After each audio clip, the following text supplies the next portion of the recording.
If you're watching this, chances are you've said a perfectly correct English sentence and still felt like something was missing. You knew the grammar, you knew the words, but it didn't sound natural. It didn't sound like you were actually fluent. Here's the truth. Most courses won't tell you. The biggest mistake isn't your grammar. It's that you've been learning English word by word when native speakers think in phrases. That's right. Real English speakers don't say extinguish the fire. They say put out the fire. They don't say I will consider it. They say I'll think it over. These little combinations, verb plus preposition, are called phrasal verbs, and they are the secret ingredient that separates textbook English from real, natural, confident English. Most English learners never realize this until years into their journey. They spend so much energy memorizing advanced vocabulary that they skip over the small everyday phrases native speakers use in almost every sentence. And that's exactly why today's lesson matters so much. This lesson can change the way you speak English, not by teaching you harder words, but by teaching you the exact phrases that make you sound relaxed, natural, and fluent. Today, you're going to discover the phrasal verbs that show up again and again in daily conversations, at work, with friends, in interviews, in everyday small talk, and by the end of this video, you'll be able to use them with confidence. You don't need a bigger vocabulary. You need the right phrases, used the right way, and today you're going to learn exactly that. So take a breath, get ready to shadow, repeat and speak because your fluency breakthrough starts right now. Let's dive into the first phrase that instantly makes you sound more natural. Let's start with something that might surprise you. Native English speakers barely notice they're using phrasal verbs. To them, it's not advanced vocabulary, it's just talking. But for you as a learner, these tiny 2- and 3-word combinations are pure gold because they instantly make your English sound less like a textbook and more like a real conversation. So, what exactly is a phrasal verb? It's simply a verb combined with a preposition or an adverb, and together they create a completely new meaning. Not a complicated one, not a fancy one, just a natural one. Let's look at a few you've probably heard 100 times without even realizing how powerful they are. Take the verb give. On its own, it's simple. But watch what happens when we add small words to it. Give up means to stop trying.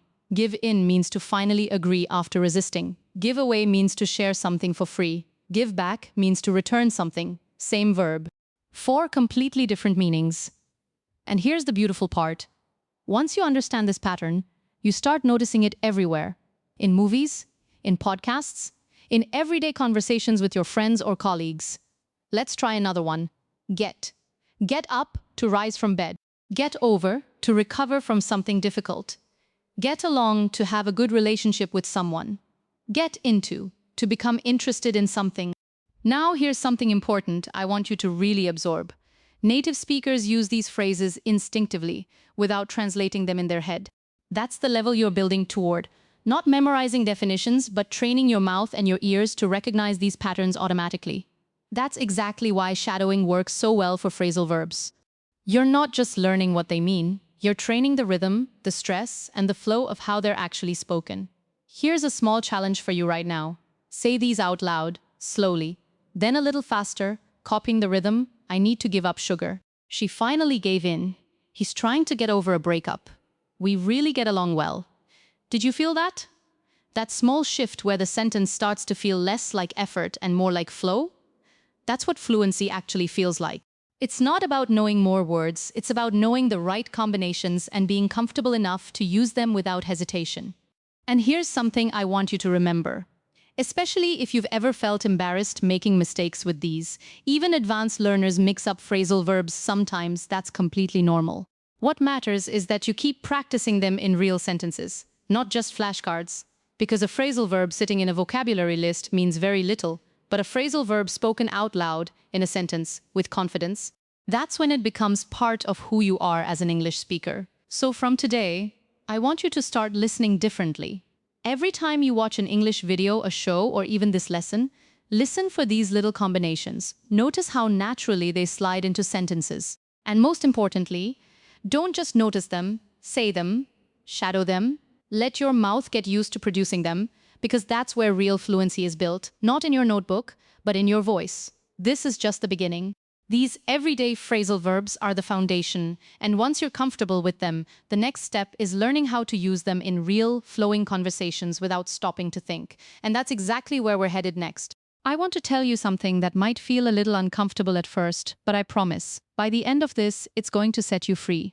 You can know every grammar rule in the English language. Present perfect, past continuous, conditionals, passive voice, all of it. And you can still open your mouth to speak and freeze. Sound stiff, sound like you're translating in your head before every sentence. Why?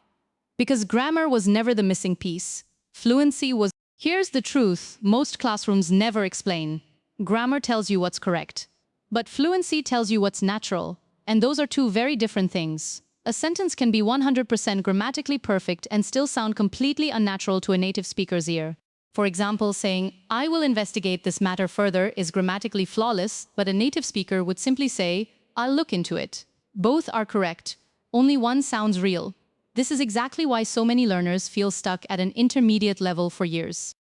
They keep adding more grammar rules, more vocabulary lists, more textbook sentences, and yet, when it's time to actually speak, they still hesitate, they still translate, they still feel like they're performing English instead of living in it. If this sounds familiar, I want you to know this isn't a personal failure. It's simply a gap in how English is usually taught. So what actually creates fluency? It's exposure, repetition, and rhythm. It's training your ear to recognize natural patterns like phrasal verbs, contractions, and everyday expressions until they become automatic. Fluency isn't a knowledge problem, it's a training problem. And training doesn't come from memorizing more rules. It comes from speaking out loud, again and again, until the right words start coming out without conscious effort. Think about how you learned your native language. You didn't study grammar first and then start speaking. You listened, you imitated, you made mistakes, you got corrected, and slowly, naturally, it became part of you. That's the exact same process we're using with shadowing, listening to natural English, repeating it out loud, copying the rhythm and flow, until your mouth and brain start working together instead of against each other. Here's a challenge for you. Try saying these two sentences out loud. "I would like to postpone our meeting." Can we push our meeting back? Notice something? The second one flows, it has rhythm. It sounds like something a real person would say in a real conversation. That's not because it's grammatically better, it's because it's natural. And natural is what makes people understand you instantly, without effort, without pausing to decode your sentence structure. This is why from today, I want you to shift your mindset. Stop asking yourself, "Is this grammatically correct?" every time you want to speak. Instead, start asking, "Is this how a native speaker would actually say it?" That single shift in thinking will do more for your fluency than another year of grammar drills ever could. And here's the most encouraging part. You don't need to throw grammar away. You've already built a strong foundation. What you need now is to layer natural expression on top of that foundation. Grammar gives you the structure. Fluency gives you the life. And when you combine both, that's when your English stops sounding studied and starts sounding like you. So take a breath. Let go of the pressure to be perfectly correct every single time. Focus instead on sounding real, sounding natural, sounding confident. Because that is what truly connects with people. Not perfect grammar, but authentic, flowing communication. And that's exactly what we're building together. One phrase at a time. Have you ever listened back to yourself speaking English and thought, "Why do I sound so stiff?" Like you're reading from a script inside your head instead of actually talking to someone? If you have, I want you to know this is one of the most common feelings among English learners, and it has a very specific cause. It's not that your English is wrong, it's that it's too clean, too formal, too textbook. And real conversation was never meant to sound like that. Here's what's happening. When most learners study English, they learn full, complete, correct sentences. "I'm going to go to the store. I do not know the answer." "What is your name?" These are correct, but they're not how real people actually speak. Native speakers compress, blend, and soften their language constantly. They say "gono" instead of "going to." They say "dunno" instead of "I don't know." They say "whatcha" instead of "what are you?" This isn't lazy English. It's natural, flowing, human English. This is the missing piece that turns robotic English into real conversation. Natural contractions, softeners, and connected speech. When you speak in full, formal sentences all the time, it creates distance. It sounds like a presentation, not a conversation. But when you naturally blend your words the way native speakers do, something shifts. You suddenly sound relaxed, approachable, and confident, even if your vocabulary is exactly the same as before. Let's practice this shift right now. Instead of saying, "I'm not sure what I want to do," try saying, "I'm not sure what I want to do." Instead of saying, "Do you want to come with me?" try saying, "You want to come with me?" Feel the difference? The second version isn't just shorter.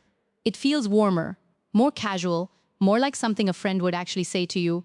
And this is exactly the kind of English you hear in movies, podcasts, YouTube videos, and everyday conversations. When you shadow native speakers, you're not just copying words. You're absorbing this natural rhythm, so it starts appearing in your own speech automatically. But here's something important I want you to understand. This isn't about abandoning correct English. It's about knowing when to use which version. In an interview or formal email, full sentences matter. But in daily conversation, with friends, coworkers, or even in casual spoken English, natural blending is what makes you sound confident and native-like instead of overly careful and hesitant. There's another piece to this puzzle too: tone and rhythm. Native English has music to it. Certain words get stressed, others get almost swallowed. When you speak too formally, you tend to give every word equal weight, which instantly makes speech sound mechanical. But when you shadow real audio and copy not just the words but the rhythm, the rise and fall, the emphasis, the natural pauses, your English starts to breathe, it starts to sound alive. I want you to try something today. Pick a short sentence, and instead of saying it correctly and evenly, say it the way you'd hear it in a casual conversation. Softened, blended, natural. Record yourself, listen back. You'll be surprised how much more confident and fluent you already sound. This is the real transformation we're working toward, not just knowing English, but sounding like someone who lives inside the language, not someone who's translating it in real time. And every time you practice this shift, you're getting one step closer to speaking with the kind of ease and confidence that makes people forget English isn't your first language. That's the goal, and you're already on your way there. I want to let you in on something that fluent English speakers do every single day, without even realizing it. And once you learn it, it will feel like someone just handed you a shortcut you've been missing this whole time. It's called chunking, and it might be the single most underrated skill in learning to speak English fluently. Here's the idea. When most learners speak, they build sentences word by word. I want to go to the store. Each word is a separate decision, a separate little pause in the brain. That's exhausting, and it's exactly why speaking feels so much harder than understanding. But fluent speakers don't think in single words. They think in chunks, whole groups of words stored and retrieved together like one single unit. I want to go to the store isn't 7 decisions for a native speaker. It's basically one. This is the real shortcut. Instead of learning English one word at a time, you start learning it in ready-made phrases. Chunks you can pull out instantly without translating, without hesitating, without mentally assembling grammar in real time. Think about how naturally you already use certain chunks in your own life. How are you? Nice to meet you. I have no idea. You don't build these sentence by sentence anymore. They just come out, complete, automatic. That's chunking in action. And the goal now is to expand that same automatic fluency to hundreds of everyday expressions. Let's look at a few powerful chunks you can start using immediately. I was just about to perfect for explaining what you were doing. It depends on great for giving thoughtful answers. The thing is, a natural way to explain a problem or reason. I couldn't agree more. An instant, confident way to show agreement. Notice something? You didn't have to build these from grammar rules.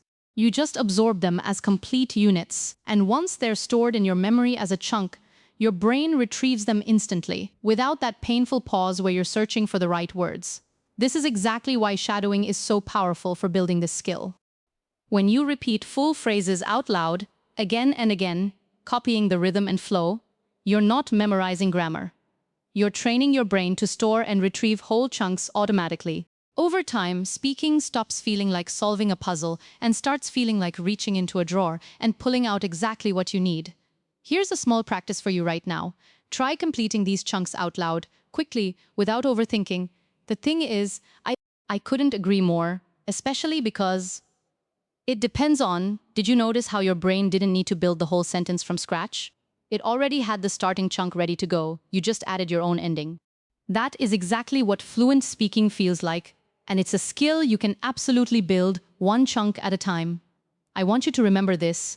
Fluency isn't about knowing more grammar rules or more isolated words.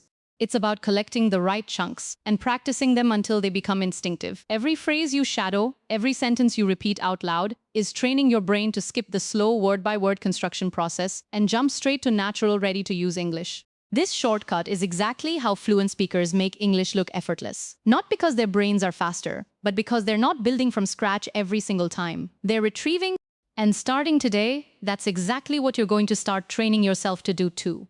There's a moment every English learner dreams about, the moment you walk into a conversation, a meeting, an interview, or even just a casual chat with strangers, and you don't feel like an outsider trying to keep up. You feel like you belong there, your words come out naturally, your confidence doesn't waver, and nobody, not even you, is thinking about the fact that English isn't your first language. That moment isn't a fantasy, it's a skill. And today we're going to talk about exactly how you get there. Here's something I want you to really sit with. Belonging in a conversation has very little to do with having a perfect accent or knowing every advanced word in the dictionary. It has everything to do with comfort, rhythm, and confidence. Think about the most fluent, non-native speakers you've ever heard. They don't sound perfect, they sound relaxed. They pause naturally, they use simple, everyday phrases with total ease. That relaxed confidence is what makes people forget they're even listening to a non-native speaker at all. So how do you build that? It starts with shifting your goal.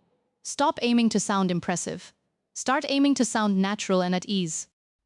Because ironically, trying too hard to sound advanced is often what makes learners sound more hesitant. They're searching for bigger words instead of trusting the simple, natural phrases they already know. Real fluency isn't about complexity, it's about ease. Let's bring together everything you've learned in this lesson. You've discovered how phrasal verbs make your English sound natural instead of textbook perfect. You've learned that grammar alone was never going to create fluency. Natural expression does. You've practiced softening and blending your speech so it flows instead of sounding robotic. And you've unlocked the power of chunking. So your brain isn't building sentences word by word anymore, but pulling out ready-made phrases with ease. Every single one of these pieces is part of the same picture, sounding like someone who belongs in the conversation, not someone performing English from the outside. Here's a mindset shift I want you to carry with you starting today. Every conversation you have in English, even small ones, even simple ones, is practice for that bigger moment. Ordering coffee, chatting with a coworker, watching a video and repeating a sentence out loud. These aren't small moments. They're training reps, building the same muscle that will one day let you speak confidently in an interview, a presentation, or a conversation with native speakers who never even ask, "Wait, is English your first language?" I want you to try one more thing before we end today's lesson. Say this sentence out loud, slowly, with confidence. I'm still learning, and that's okay, because every conversation is making me better. Notice how that feels. Not perfect, not hesitant, just real. That's the energy fluent speakers carry. Not the absence of mistakes, but the presence of confidence despite them. Here's what I want you to remember most from everything we covered today. Fluency was never about becoming a perfect English speaker. It was always about becoming a comfortable one. Someone who can jump into a conversation without freezing. Someone who can laugh off a small mistake and keep talking. Someone who trusts their voice even while still learning. And that person, you're already becoming them. One phrase, one shadowing session, one conversation at a time. Every lesson you've completed so far, including this one, is proof that you are capable of real, natural, confident English. Not someday, not eventually, you're building it right now. So keep showing up, keep practicing out loud, keep trusting the process, because the version of you who speaks English with total ease, who belongs in any conversation, anywhere in the world, isn't a distant dream anymore. She's already on her way. And every single day, you're getting closer to becoming her.